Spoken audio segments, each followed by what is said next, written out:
Pessoal, tudo bem com vocês? Estamos com mais um conteúdo, mais uma notícia para vocês. E antes de qualquer coisa, já chega se inscrevendo no canal e deixando o like, vai estar ajudando muito a gente nesse início de canal. E hoje estamos com o Alho Verde aqui, de todos os créditos a eles. E vamos ao vídeo. Em lugar nenhum, o Gilcinho fez um discurso na Câmara dos Vereadores do Recife. Um discurso que vale a pena a gente ouvir e eu divido agora com você. Hoje eu acho que eu vou falar aqui o discurso mais importante que eu vou falar na minha história como vereador do Recife. Hoje eu não vou falar como vereador, não. Hoje eu vou falar como filho. Um filho que teve seu pai arrancado de casa na sexta-feira de manhã. Meu pai foi preso, vereadores. Meu pai foi preso sem roubar, sem matar, sem crime de corrupção, sem roubar velhinho do INSS. Meu pai, como os senhores sabem, nunca foi político, sempre ganhou a vida com o trabalho. Homem íntegro, de família íntegra, que construiu solo firme aqui em Pernambuco. Foi preso os demais vereadores por uma perseguição política. Uma perseguição sem prova nenhuma contra meu pai. Alegaram que ele tentou tirar um passaporte português para Mauro Cid, quando na verdade ele estava tirando a renovação do passaporte do meu avô, seu pai de 85 anos. Vocês têm noção do que a gente está vivendo no nosso país agora? Não sou eu que estou dizendo, demais vereadores. Meu pai foi preso injustamente. É só abrir a CNN, o UOL e demais noticiários. Uma perseguição, vereadores, desesperada. A narrativa de Mauro Cid caiu, ele mentiu no julgamento. E agora o ministro Alexandre de Moraes está buscando todos os aliados de Bolsonaro para tentar incriminar. Mas mexeram com o cara errado. Esse daqui, ó, é um homem íntegro, de bem, que é reconhecido pelo seu trabalho não só no Brasil, mas mundo afora. A realidade, vereadores, é que a gente tem esse texto aqui, mas eu poderia jogar a Constituição. É isso que o ministro Alexandre de Moraes faz no nosso país. Ele pega a Constituição brasileira e rasga. Ele hoje está se achando o ditador do Brasil, demais vereadores. E eu, como filho, como quem está sofrendo com as decisões do ministro Alexandre de Moraes, fico muito triste. Porque o ministro ele esquece que atrás dessa prisão ilegal do meu pai tem meu avô, homem de bem de 85 anos, vereadores, e acabou de perder sua esposa, mãe de meu pai, tem nem um ano. Imaginem como meu avô ficou ao saber dessa notícia. Atrás do meu pai, vereadores, tem minha mãe, sua esposa, que está lutando contra uma depressão profunda há mais de 2 anos pelas perseguições que ela havia do ministro Alexandre de Moraes. Todos os aliados, seus amigos, estavam sendo presos e ela estava com medo que esse dia chegasse no meu pai. E chegou, demais vereadores. Eu não sei se os senhores sabem, mas eu, filho de doutora Sarita, já tive que socorrer minha mãe por causa da depressão. Não existe nada pior. Nós estamos vivendo um tempo sombrio nesse país. Sombrio. De imediato agradeço a Deus por ter soltado meu pai. Não importa do partido que os senhores sejam, eu recebi ligação de todos os partidos. Essa prisão foi muito injusta. E também ele esquece que tem um filho que, ao contrário do ministro do STF, que não teve um voto sequer, teve 16.095 votos de pessoas que acreditaram no legado do meu pai. Meu pai nunca cometeu um crime sequer e mesmo assim foi preso pela ditadura do STF. Foi tão injusta a prisão que soltaram ele no mesmo dia, senhor presidente. Mas eu queria só um tempinho extra porque eu preciso falar isso. Soltaram ele, mas botaram 5 medidas cautelares. Ele não pode sair de Recife, vereadores. Detalhe, meu pai mora em Jaboatão dos Guararapes. Ele não pode ir pro show da banda dele, ele é empresário do setor de forró. A gente tá no São João, vereadores. Ele tem mais de 10 shows marcados. Ele não pode falar com o presidente Bolsonaro. Retiraram o passaporte dele sem ter cometido um crime sequer. Para Alexandre de Moraes, primeiro se prende, depois se investiga. E até hoje, vereadores, eu não tive acesso ao processo de prisão do meu pai. O advogado não teve acesso ao processo de prisão do meu pai. Vocês têm noção do que é isso? Agora pegaram o celular dele, pegaram o passaporte, e como ele não teve acesso, podem estar plantando provas contra ele. Vocês concordam? Então que tipo de país é esse? Obrigado pelo tempo, senhor presidente. Quero mais uma vez agradecer aos demais vereadores que me ligaram, agradecer a todo mundo que mandou mensagem, agradecer a Deus e dizer que na Bíblia tem 365 vezes a palavra não tenhas medo. E nós não vamos ter medo, porque o que não nos mata nos fortalece. E a gente vai sair dessa forte, pai. E meu compromisso é com você, para lhe eleger senador da República em 2026 e combater esses atrocidades que o Supremo Federal está fazendo. Conte comigo. Aí, Gilcinho, filho do Gilson Machado, ministro do Turismo do presidente Bolsonaro, nesse discurso, vereador que é na Câmara de Vereadores do Recife. Por falar em vereadores, Adriles Jorge, vereador em São Paulo, meu convidado a partir de agora. Tudo certo aí com o Adriles, Edson? Adriles, eu veiculei essa fala do Gilcinho porque é emocionante. E, ao mesmo tempo, traz uma indignação, exacerba ainda mais a nossa indignação, diante dos absurdos cometidos por Alexandre de Moraes, por Paulo Gonet, e a prisão do Gilson na sexta, a soltura no mesmo dia, certo, mas todas as situações enfrentadas por Gilson agora, como disse mesmo o Gilcinho, não pode sair do Recife morando em Jaboatão, não pode sair da cidade, não pode cumprir com a agenda de shows, né, ele sanfoneiro que é, sem passaporte, onde tudo, a gente acha que já tinha visto de tudo, que os limites, a gente já tinha conhecido todos os limites, mas eu sinto que não, Adriles, eles insistem em esticar corda, se é que a corda ainda existe. Boa tarde, querido, seja bem-vindo. A gente está vivendo num mundo esquizofrênico, né? Naquilo que se chama mundo bizarro, onde o oposto é exatamente a realidade, o oposto da realidade tátil, visível, moral, social, de justiça, né? Você prende um homem absolutamente inocente por ter requisitado o passaporte para o pai, ou mesmo que seja para o Mauro Cid, ou para alguém da família do Mauro Cid. Qual exatamente o problema? Incitação à fuga? Existe esse tipo de crime no Código Penal brasileiro? Não existe rigorosamente nada. Isso é um critério subjetivo de uma justiça completamente inquisitorial, completamente carrasca, que faz o que bem entende. Agora, o erro, se é que pode se chamar de erro, é um erro por cautela, né? Foi todos terem sentados lá no banco dos réus, quando o verdadeiro réu, quando os verdadeiros criminosos, são os inquisidores que perguntam a essas pessoas. Ou seja, o que o sanfoneiro, o Gil, fez de errado? Rigorosamente nada. Ele queria construir um passaporte para o seu pai, ou um passaporte para o Mauro Cid. O que isso enseja na potencialidade de um crime? Agora, uma justiça que já, eventualmente, prendeu um homem, colocou 6 meses de prisão, ainda está com tornozeleira, por uma viagem que ele não fez, por um golpe que ele não deu, prendeu o general Braga Neto por absolutamente, rigorosamente, nada, prendeu o ex-ministro da Justiça por uma minuta de uma possível GLO mal escrita, mal redigida, que ele recebeu na casa dele, e que eventualmente não teve assinatura, não teve anuência, não teve nenhum tipo de ação efetiva em cima desse documento completamente apócrifo. Ou seja, prender um sanfoneiro, prender um aliado do presidente da República, simplesmente porque aliado do presidente da República, ou que é próximo, ou tem algum grau de proximidade do Mauro Cid, sabe tudo. Tem um livro famoso do Franz Kafka, né, que chama-se O Processo, em que o sujeito acorda, Joseph K., não sabe por que está sendo processado, por que está sendo preso, por que está sendo perseguido, por que está sendo absolutamente destruído por um Estado totalitário que não diz a que veio. O processo do Franz Kafka é a realidade que vive todo brasileiro de bem hoje, que tem algum tipo de liame, algum tipo de ligação ou com o conservadorismo, ou com a direita, ou com o Bolsonaro.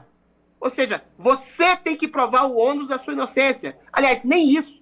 Você não precisa, você não tem necessidade de provar o ônus da inocência, porque já te condenam de antemão. E quando você tem uma grande mídia, quando você tem um sistema de justiça, quando você tem a maioria das instituições, aliás, as pessoas das instituições completamente ajoelhadas a um sistema tirânico de poder, você tem o que se chama de ditadura. Você não tem nenhum tipo de transparência no processo da prisão de um homem, que é colocado lá sem poder falar, colocado com tornozeleira eletrônica, sem poder sair da sua casa, simplesmente porque requisitou um passaporte para um familiar.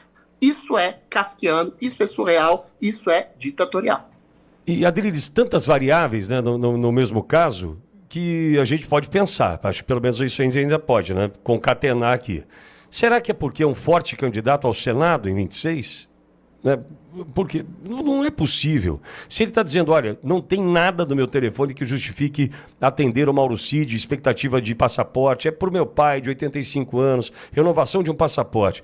Eu já começo a achar assim, como é que eu vou fazer para pegar aqueles que são candidatos ao Senado com uma certa força? Porque não é mais sobre Mauro Cid, eu não consigo mais acreditar nisso. Deve ser sobre o Senado mesmo. Ou estou errado, Adriles, pensar assim? Não, eu acho que não é nem uma indução, nem uma ilação, nem uma dedução. Eu acho que isso é a mais pura expressão da verdade. Sabe por quê? Parece surreal o que a gente está falando. Como assim? Eles estão procurando candidatos ao Senado. Primeiro, o Senado, é bom explicar pela bilionésima vez, é o único palco de ação em que se pode mover alguma limitação para a ditadura do judiciário. Ou seja, o Senado tem o poder de pedir o impeachment do senhor Alexandre de Moraes. Existe, todo mundo sabe, uma estratégia legítima, democrática da direita de ocupar cadeiras no Senado. Não mais com senadores meio borra-botas, mesmo que vão para lá, para cá, igual o astronauta, mas senadores que eventualmente têm uma vontade firme de restabelecer uma justiça real nesse país, fazer uma reforma do sistema judiciário e fazer o impeachment do senhor Alexandre de Moraes e de quem mais, eventualmente, tenha ultrapassado a prerrogativa dos seus poderes. Então é nesse sentido. Como ele, o nosso querido sanfoneiro, é um pré-candidato ao Senado lá no Nordeste, lá no Recife, lá em Pernambuco, e tem outros, por exemplo, o Eduardo Bolsonaro é candidato potencial ao Senado e até à presidência da República. Ele está arrolado no inquérito. Eles vão e eles estão perseguindo todas as pessoas que despontam a cabeça para fora para formar um Senado forte. E aí, Adriles, isso é uma ilação. Não é uma ilação. Nos últimos 4 anos, os inquéritos do que se chama de fake news, por exemplo, só prendeu, só censurou, só perseguiu, só processou bolsonaristas, políticos, jornalistas e influenciadores à direita. Ou seja, nos últimos 4 anos, pressupõe-se que ninguém da esquerda tenha mentido, tenha cometido fake news, tenha cometido discurso de ódio. Ou seja, Bolsonaro foi chamado de genocida, pedófilo, fascista, nazista, racista, e nada lhes acontece. Agora, por um simples pedido de um passaporte, um homem é trancafiado exatamente por essa narrativa de um golpe. O golpe, eu volto a dizer, foi dado dentro das instituições, quando você cria instrumentos de perseguição ilegal, ilegítima a adversários do regime. E essa construção, essa estratégia de limitar, é isso que eu falo, o Pitoli, a questão que se coloca é, eu vejo uma direita muito ingênua apostando todas as fichas numa potencial eleição do ano que vem. Eu falei isso no último programa. A gente não está contando que quem vai comandar as eleições são as mesmas pessoas que fizeram campanha para Lula, tiraram Lula da cadeia, censuraram Bolsonaro, censuraram influenciadores, censuraram políticos, ameaçaram de cadeia e colocaram pessoas nas cadeias por crimes de opinião durante e após as eleições.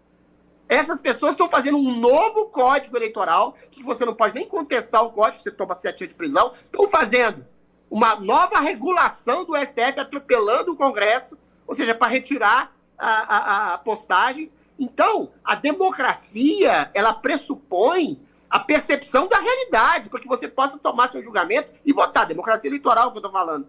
Se você não tem uma realidade palpável, você tem uma mídia anuente à ditadura, se você tem uma rede social censurada, se você tem um código eleitoral que privilegia alguns candidatos em detrimento de outros, e se você tem a remoção de candidatos, a prisão de candidatos, o bloqueio de candidatos à direita, você não tem eleição.